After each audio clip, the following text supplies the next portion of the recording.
نحمده ونصلي على رسوله الكريم أما بعد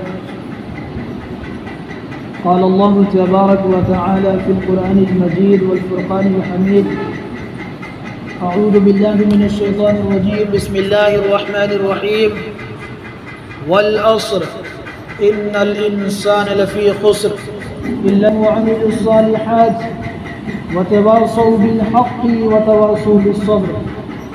وقال النبي صلى الله عليه وسلم بني الإسلام على خمس: شهادة أن لا إله إلا الله وأن محمدا عبده ورسوله وإقام الصلاة وإيتاء الزكاة والحج وصوم رمضان أو كما قال عليه الصلاة والسلام. معزز سامعین کرام، ابھی ہم لوگ ایک بہت ہی مبارک اور عظیم الشان مہینہ رمضان المبارک کے ایام سے گزر رہے تھے، جس کی فضیلت کے بارے میں اللہ کے نبی صلی اللہ علیہ وسلم نے فرمایا تھا کہ جو بھی شخص رمضان المبارک کے مہینے میں اگر کوئی سنت کو ادا کرے گا تو اس کو فرض کے برابر ثواب ملے گا، اور اسی طریقے سے اگر کوئی مسلمان بندہ یا بندی فرض کو ادا کرے گا تو اس کو 70 فرائض کے برابر ثواب ملے گا. اب وہ مہینہ ہم لوگوں سے جدا ہو گیا، وہ مہینہ نہیں رہا ہم لوگوں کے درمیان. اب ہم لوگوں کو اتنا ہی اجر ملے گا جتنا پہلے ملتا تھا. اب اس اجر کو، ثواب کو، نیکی کو پانے کے لیے، کمانے کے لیے ہم اور آپ کو 11 مہینہ انتظار کرنا پڑے گا. اور ہم لوگوں میں سے کسی کو بھی اس بات کا علم نہیں ہے کہ 11 مہینے ہم میں سے کون جیے گا جو آنے والے اگلے رمضان المبارک کے روزے رکھے گا اور اتنا نیکیاں اور اجر کمائے گا. اس لیے میرے بھائیو بزرگ دوستو، ہم لوگ اللہ تبارک و تعالیٰ سے دعا کرے کہ اللہ رب العزت ہم لوگوں کو بسلامت 11 مہینے رکھ کر اگلے رمضان المبارک میں آنے کے بعد جو ہے ہم لوگوں کو اس کی قدر کرنے کی توفیق عطا فرمائے. میرے بھائیو بزرگ دوستو، ابھی میں نے قرآن مجید کی ایک سورت تلاوت فرمائی ہے. یہ چھوٹی سورت ہے، مختصر سی سورت ہے، لیکن بہت ہی جامع سورت ہے. اگر قرآن مجید میں سے صرف اسی سورہ کو اللہ رب العزت نازل فرما دیتے تو بھی میرے بھائیو بزرگ و دوستو انسانوں کی فلاح و بہبودی کے لیے کافی ہو جاتا. تو اس سورہ کے اندر اللہ پاک فرماتے ہیں کہ والعصر، کہ قسم ہے زمانے کی، ان الانسان لفی خسر، کہ دنیا کے اندر جتنے بھی انسان ہیں سارے انسان گھاٹی اور نقصان دہ کے اندر ہے. اللہ فرماتے ہیں کہ دنیا کے اندر جتنے بھی انسان بستے ہیں، چاہے وہ نوجوان ہو، بچے ہو، بوڑھے ہو، غریب ہو، امیر ہو، جس طبقے کے بھی ہو، سارے انسانوں کے بارے میں اللہ فرماتے ہیں کہ یہ سارے انسان گھاٹے اور نقصان دہ میں ہیں. الا الذین آمنوا وعملوا الصالحات. آگے اللہ پاک فرماتے ہیں کہ ہاں وہ انسان گھاٹے میں نہیں ہے، وہ انسان نقصان اٹھانے والوں میں سے نہیں ہے. جو انسان اللہ کے اوپر ایمان لے آئے. اللہ پاک فرماتے ہیں کہ جو شخص 4 کام کر لے وہ انسان دنیا کے اندر گھاٹے اور نقصان اٹھانے والوں میں سے نہیں ہے. پہلا کام یہ ہے کہ وہ ایمان لے آئے، دوسرا کام یہ ہے کہ وہ نیک اعمال کرے، تیسرا کام یہ ہے کہ وہ حق باتوں کی تلقین کرے، اور چوتھے نمبر پر حق باتوں کی تلقین کرنے میں اللہ کے راستے میں جو بھی رکاوٹیں، پریشانیاں، مصائب آ جائے اس کو برداشت کر لے. اللہ فرماتے ہیں 4 کام جو کر لیں گے وہ انسان کبھی بھی گھاٹے میں نہیں رہیں گے. اور میرے بھائی بزرگ دوستو، ایمان کس کے اوپر لانا ہے، ایمان کتنی چیزوں کو لانا ہے، اس کے بارے میں اللہ کے نبی صلی اللہ علیہ وسلم فرماتے ہیں کہ آمنت باللہ وملائکتہ وکتبہ ورسلہ والیوم الآخر والقدر خیرہ وشرہ من اللہ تعالی والبعث بعد الموت. کتنے چیزوں پر ایمان لانا ضروری ہے میرے بھائیو بزرگ دوستو. ہم لوگ مسلمان ہیں، یہ دین کی باتیں ہیں، اس کو یاد کرنے کی باتیں ہیں. ہمارے ذہن میں یہ باتیں ہونی چاہیے کہ 7 چیزوں پر ایمان لانا ضروری ہے. اگر ہم 7 چیزوں پر اگر ایمان نہیں رکھتے ہیں تو پھر ہم مسلمان نہیں ہو سکتے. تو ہم کو یاد رکھنا ضروری ہے, ان باتوں کو نوٹ کرنا ضروری ہے. یہ اہم باتیں ہیں, یہ قیمتی باتیں ہیں. پہلی نمبر کیا ہے؟ آمنت باللہ, اللہ کے اوپر ایمان لانا ہے. کس کے اوپر ایمان لانا ہے؟ اللہ کے اوپر ایمان لانا ہے. اللہ کے اوپر ایمان کیا لانا ہے, کیسے لانا ہے؟ اللہ فرماتے ہیں قل هو اللہ احد. ایمان کیسے لانا ہے؟ ایمان ایسے لانا ہے کہ اللہ ایک ہے. اللہ کیا ہے؟ اللہ ایک ہے, کوئی اس کا شریک نہیں, کوئی اس کا ساجی نہیں. اللہ بے نیاز ہے.